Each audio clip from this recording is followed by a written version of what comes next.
Yeah, so lovely to see everybody today. I think we can start off now. My name's Lisa and I'm the director of the Harley Foundation, and we run the Harley Gallery and the Portland Collection Museum. We're based at North Nottinghamshire on the historic ducal estate of Welbeck, which has been home to the Cavendish family and then the Dukes of Portland for over 400 years. Hold on a minute. Okay. So today, I'm really delighted to welcome Jo Willett, author and scholar, to join us to talk about her recently published and very well best-selling, timely book about the pioneering scientist, Lady Mary Wortley Montagu. Lady Mary was very close friends with Henrietta, Countess of Oxford. She was the great Cavendish heiress, and she lived here at Welbeck as a child and also at the end of her life. Before I hand over to Jo, can I just remind everybody that we are recording this talk and we will put it up onto our website early next week. You'll be able to view it again. Jo's going to talk for around 20 minutes, and is then very happy to ask any questions you might have as a result of her talk. Just send the questions through to me using the chat function at the bottom of your screens, and I will then let Jo know what the questions are. Everyone's mic is turned off because otherwise we get terrible feedback. Jo, thanks so much for joining us, and over to you. Oh, that's a pleasure, Lisa. Thank you very, very much for this opportunity. Yes, so I'm entitled my talk, Lady Mary and Lady Henrietta, a Lifelong Friendship. Lady Mary and Lady Henrietta were friends all their lives, and also they were distant cousins. They could both claim descent from the formidable Bess of Hardwick, and they were brought up on neighbouring estates, Mary at Thorsby and Henrietta at Welbeck. Mary was born Lady Mary of Pierpont in 1689. Henrietta was born Lady Henrietta Cavendish Holles in 1694, so 5 years younger than her friend. Mary's mother died when she was 3. There had been 4 children in close succession, and the mother died from post-birth complications. Mary's father, who soon became Duke of Kingston, was a very distant and forbidding figure. He discouraged education for his daughters, but Mary and her sister Frances sneaked into the library at Thorsby and educated themselves. Henrietta's parents encouraged her to learn Latin, unlike Mary, but her mother and father were unhappily married. Her father accused her mother of being peevish. He died when she was 17 at Welbeck after a riding accident.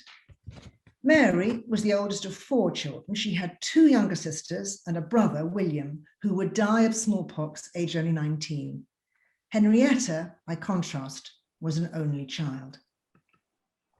Both fell foul of the aristocratic system of arranged dynastic marriages, which were usual at the time. Lady Mary knew as soon as she met him that she could never marry her father's choice of suitor, the wonderfully named Clotworthy Skeffington. So she agreed to elope with Edward Wortley Montagu in August 1712, despite knowing even then that she did not love him. Her father never forgave her, and they were estranged for the rest of his life. Lady Henrietta rejected her first serious suitor because his breath stank of alcohol. Her mother then proposed that she marry Edward, Lord Harley, as Lisa said, later Lord Oxford. Edward made the mistake of giving Henrietta's mother some property investment advice, which put her off him forever. But the marriage went ahead in August 1713. Henrietta was 19. Mother and daughter were also then forever estranged. So both friends married Edwards. Mary's husband, Edward Wortley Montagu, defined himself as a man of business, totally different from his wife. He was made ambassador to the Ottoman Empire, but his career as a diplomat did not go well. On returning, he built up his family mining business and died as one of the wealthiest men in the country. It was during his ambassadorship to Turkey, of course, that Mary came across the process of inoculation or engraftment used by the Turks to protect themselves from the smallpox. She was then the first person to try out inoculation in the West when she had her 3-year-old daughter inoculated in Twickenham 300 years ago in 1721. Henrietta's husband, Edward Harley, Lord Oxford, was a great bibliophile and collector. He was notoriously bad with money, and when he died in 1741, leaving Henrietta in poor straits financially, a contemporary said his lady brought him £500,000, 4 of which had been sacrificed to indolence, good nature, and want of worldly wisdom. The portrait on the left is of Mary as a young married woman in 1715, painted by Godfrey Kneller. There are several copies of this portrait, but the one I've got here, which I've used on the cover of my book, is from Dumfries House in Scotland. The portrait on the right is dated 1714, also by Godfrey Kneller, and is of the young married Henrietta. At a time when large families were the norm, the two friends had relatively few children, which perhaps says something about their marriages. Mary had only one son, Edward, and one daughter, Mary. Her daughter was plain by her mother's account, but diligent. She married John Stuart, Earl of Bute, who went on to become Prime Minister.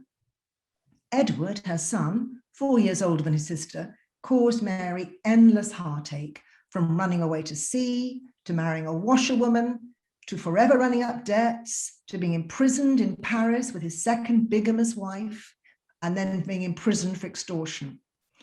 On the left here, you see Mary with her son, Edward, when they were living in Turkey. Wortley Montagus took their 3-year-old son with them, and Mary had him inoculated there, just as the previous ambassador had his sons inoculated against the terrible disease of smallpox. This portrait is by Van Moore, and you can see it in the National Portrait Gallery. Henrietta had one daughter, Margaret Cavendish Harley, later Duchess of Portland, who would go on herself to be a significant figure in the history of Welbeck, inheriting it from her mother. Henrietta always called her Peggy. 10 years later, Henrietta gave birth to a son, but he only lived 4 days. Peggy and young Mary were friends, just like their mothers. On the right are Henrietta and Peggy in a miniature, which is in the Harley collection. I wanted to show you all this engraving by George Virtue, featuring companion portraits of 3 people: Peggy, by now an adult and Duchess of Portland, her husband, William Bentinck, Duke of Portland, and on the right, Lady Mary, with a heraldic shield and the Pierpont family motto written as Pie repone te, as if it's some kind of pun. It's dated 1739, and it seems to commemorate Lady Mary being made godmother to the Portland's oldest son and heir, who was born on the 14th of April, 1738. Mary was also made godmother to her own first grandchild around the same time, her daughter Mary's first child, also confusingly called Mary. I'm grateful for this slide to Isabel Grundy, who is Mary's academic biographer, for this bit of information. She tells me she can only assume that the engraving was made for the christening. She can't prove it. It wasn't a usual thing to do to commemorate a christening in this way, but it's Isabel's best guess as to how it came into being. And she didn't include that in her biography of Mary. So this is the first time that bit of information has come out to the public. In 1731, the Wortley Montagus moved house to Cavendish Square. And so from then on, they were very close friends and neighbours of Henrietta and Edward's in London. As a teenager, Mary's daughter, young Mary, confessed to her mother that she never understood how Mary could be such a close friend to such a dull and stupid woman as Henrietta. Apparently, her mother told her, "Lady Oxford is not shining, but she has more in her than such giddy things as you and your companions can ever discern." Young Mary's criticisms are a bit harsh. Henrietta was known as being charming and empathetic and having a great capacity for friendship. But Mary was known for her exceptionally sparkling social circle and her great intellect, so I can understand the criticism. But there was one particular reason for Lady Mary's continued support, Lady Henrietta's continued support of her friend. And that was that when Lady Mary fell out spectacularly and poisonously with her erstwhile friend, the writer Alexander Pope, pictured here, Lady Henrietta remained steadfastly loyal to her. This despite the fact that Henrietta's husband, Edward, blamed Mary and endorsed Pope. Mary and Pope's mutual hatred expressed itself in their writing. At one point, Mary co-wrote a poem which was particularly excoriating in its criticism of Pope and which was published, probably against the author's intentions. It was co-written by Mary and her friend Lord John Harvey, but many at the time thought that Mary was its sole author. A newspaper advert for its publication said it was by a lady. Edward, Henrietta's husband, was one of the people who believed it was Mary's work alone and went round telling everyone so, but Henrietta would not be swayed by this. The falling out with Pope was so difficult for Mary that whenever she went to dine at the Oxford's house, she had to check first that Pope would definitely not be there. In 1736, Lady Mary, now in her 40s, fell head over heels in love with an Italian half her age, Francesco Algarotti. Here he is. He arrived in London from Paris and was immediately heralded by the whole of London society. Mary probably invited him to her house in Twickenham to show him an ancient stone tablet that she and Wortley had brought back from Troy during their Turkish travels. Algarotti definitely went to visit Pope's villa in Twickenham, but Mary obviously wouldn't have been there. But also he went to the Oxford's library, where Henrietta may well have invited Mary to join them. And soon after that, Algarotti, I'm sure, seduced Mary. Mary kept her very intense feelings secret from her friend and from everyone else. But in 1739, she set off for mainland Europe, hoping to start a new life in Venice, living there with Algarotti as her lover. But she pretended to everyone she was simply traveling for her health. She would go on to live in Italy and France and Switzerland for the next 23 years, even though she never did get to cohabit with the elusive Algarotti. Edward, Lord Oxford, Henrietta's husband, died in 1741. He left his wife relatively short of funds, so she moved back to Welbeck and began the substantial task of restoring the house for future generations. Alexander Pope died in May 1744. Mary, who was in Italy, only learned of it that August. Henrietta wrote, admitting that she hadn't wanted to tell her friend about it in case it upset her, knowing the contempt you have for worthless people. During this time, with Henrietta at Welbeck and Mary in Italy, their letters became increasingly important to both of them, and the friendship deepened. Mary was quite lonely at the time, and she really lived for the arrivals of her letters from England. Henrietta wrote to Mary on the 3rd of February, 1745, "If constancy, faithfulness, and affection merit friendship, I have a just claim to the continuance of the happiness of yours as long as I live in this world." And for her part, Mary wrote to Henrietta, "It is no compliment, but a plain truth when I say that your ladyship is the only true friend I ever had in my life." A bit of an exaggeration. Lady Mary had a lot of friends, but she was making a point. Mary sometimes admitted to her friend that she'd like to return home to England, but Henrietta wrote back, regretting that this was not possible with ease. She never knew about Algarotti, but she understood that her friend's exile was inevitable and that her marriage was at an end. Both friends spent their time restoring things at this point. The transformation that Henrietta was putting into train at Welbeck cost her between £26,000 and £27,000. On the right is Welbeck as it looked in 1743. Mary, by contrast, was living in a tiny village called Gotalengo, south of the North Italian city of Brescia. By now, Mary had fallen under the coercive control of a con man named Count Palazzi, and she spent much of her time creating a garden on a plot of land, which he tricked her into thinking she'd bought from him. So yet again, the two friends had parallel lives, and the image on the left is of Mary's plan for her Italian garden. Henrietta died in 1755. She left her old friend a bequest in her will, 400 sequins, which is about £30,000 today. Mary hit upon the idea of commissioning a ring with Henrietta's legacy to remember her by. At this time, Count Palazzi saw yet another opportunity to extort money from the gullible Mary. He persuaded her that he would have the money sent to England on her behalf, but of course he did no such thing, and the money disappeared. He had been deceiving her and defrauding her for about 10 years by now, but the disappearance of this ring money was a significant factor in making Mary wake up to the truth. She did finally escape Palazzi's clutches, and she settled in Venice and Padua for a few years. Eventually, though, once her husband Wortley had died, she returned to England, arriving back in January 1762, knowing that she had breast cancer and she didn't have long to live.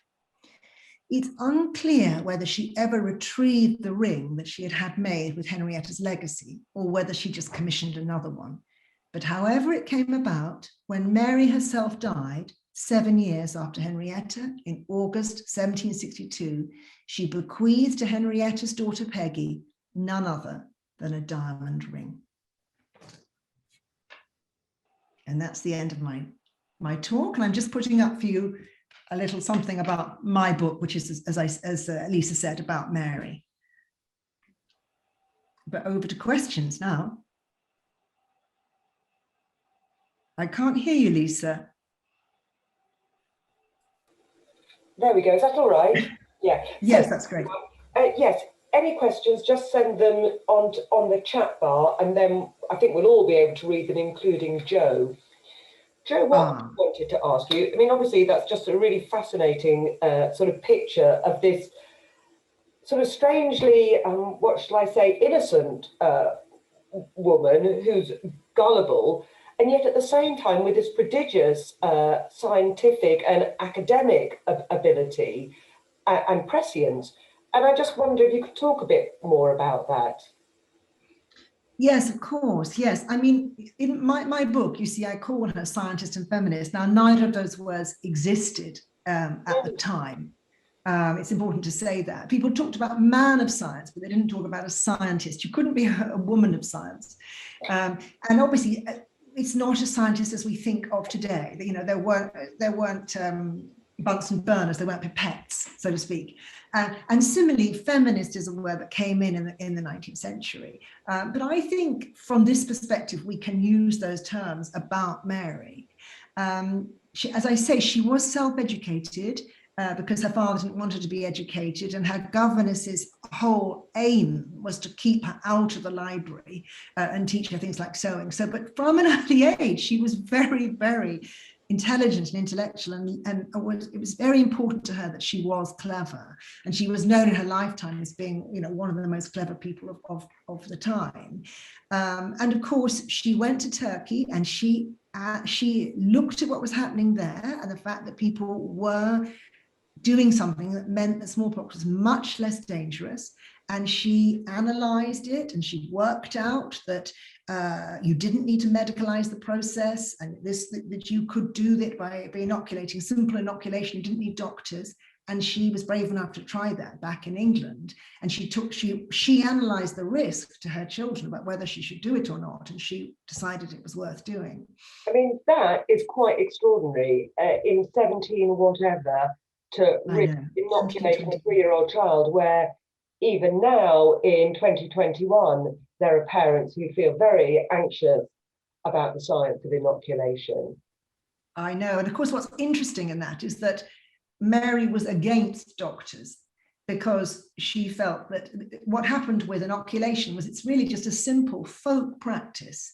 Basically, they used to get illiterate Greek or Armenian women in Turkey to just make a little cut on their wrists and their ankles and introduce a little bit of smallpox pus. And so they gave people, 10 days later, they'd have a very, very mild form of smallpox. And when she came back she wrote from Turkey to a friend saying, if I decide to introduce it to England, I know that I'll have to war with them. She knew that doctors would be against this because they were taking large fees for really not doing very much at all. Basically, they said you say hot, or sometimes they'd say, no, it's best to remain cold, but there was nothing they could do. And when inoculation then was introduced into Britain, of course, doctors then medicalized it and started insisting that people were bled and purged, first of all, which didn't need to happen, actually. It's just extraordinary as a story. And, the very fact that she was traveling, not even the Europe across the Channel. And someone has just asked you a question, was it unusual for women to travel as far as the Ottoman Empire in the 18th century? Very, very unusual. Normally ambassadors would go by themselves. Of course, the ambassadors were always men. And yes, they wouldn't take their wives with them. But Mary, being Mary, insisted on going. And thank heavens she did. And she wrote, she edited, when she came back to England, she edited her letters, which were then published after she died, called the Embassy Letters, and which made her made her very famous after she died. Yes, so they're an amazing story, really. In fact, obviously, as well as my own book, I would really encourage you all to read her selected letters, which are edited by Isabel Grundy, and because her letters are just fascinating, absolutely fascinating. So she was a celebrated traveller, clearly, even in her lifetime. And can you describe a bit what that journey might actually have been like? Presumably, it wasn't clearly getting on an aeroplane or even a No, it took them several months to travel out in the carriage with the Wortley Montagus and then their 3-year-old son, Edward, who was going with them. So that must have been quite difficult. So it was pretty uncomfortable. She does describe waking up in the night once, and the postilions on the carriage have fallen asleep, and they're kind of going through a mountain range, and the horses are going much, much too fast. And she wakes up Wortley to say, I'm a bit nervous. And he, of course, had been on a grand tour as a young man, but of course, as a young woman, she wouldn't have done that. And he said he'd never seen that happen before. So, I mean, there were lots of adventures like that. They went to the Viennese court, and then they had to go to Hanover to deliver letters from the Viennese court to the British, to George I, who was in Hanover at the time. And then they went past a battlefield, the Battle of Petrovardin, and she wrote a great letter to Pope about, I just can't believe seeing these people dead on the battlefield, why we have war in this day and age. And she famously went into a Turkish bath, and it was the first person to be welcomed by Turkish women. So obviously they weren't wearing anything, and she couldn't believe that their bodies weren't pockmarked. Because she, obviously she herself had smallpox as a young woman before she came, so her body was pockmarked. And it was very hot in the Turkish bath, and the Turkish woman said to her, why don't you take off your riding habit? And she couldn't explain to him why not. And so she had to sort of open it up and show under the cage to show that she had so many skirts. And she wrote that they surely must have thought that she was the unliberated woman, seeing this cage that she was in. It's great. I mean, I keep on thinking, obviously your book turned out to be incredibly timely in the light of the dreadful 15 months we've just lived through. And I keep on thinking, what might Lady Mary have thought about what we've just experienced? Would she have, I think she would have been very pro-vaccination, I have to say, because I think she liked new things. She thought it was important, and she understood how important it was to not let an illness dominate your lives. But I mean, the parallels are amazing. And of course, I wrote the book before all of this happened. I mean, I knew that it was going to be an anniversary of the inoculation experiment, but I had no idea that we'd be going into an epidemic in the meantime. and that the descriptions of life during an epidemic in Twickenham is very similar. People stayed indoors. When I wrote that, I thought, goodness, they had to stay indoors. How tough for them. Never realizing that we'd all be staying indoors once the book came out. It's been marvellous. You've been an incredibly articulate sort of speaker. Thank you, about Lady Mary and Lady Henrietta. And I hope you've all. It's a pleasure. That's a pleasure. Well, I hope I've enthused you all. I do think it's a great story and a great friendship, actually. Well, I have to say to everyone, I'm sure Jo won't say it, that her book, I believe, is already onto its first reprint, and congratulations. We do have a few copies left. And if you want to learn a bit more about Henrietta, there are tours of Welbeck Abbey in the staterooms, some of which were developed by Henrietta herself, which will be happening in August and September this year. And this is a picture of the extraordinary ceiling that Lady Henrietta developed as part of her redecorations at Welbeck Abbey. So may I just say, really, Jo, thank you very much indeed. That really has been great. And thank you everyone for joining us. Yes, lovely to see you. So thank you so much. Thanks, Lisa. Okay, bye-bye everybody, and thank you. We look forward to seeing you again next month. Bye-bye. Bye.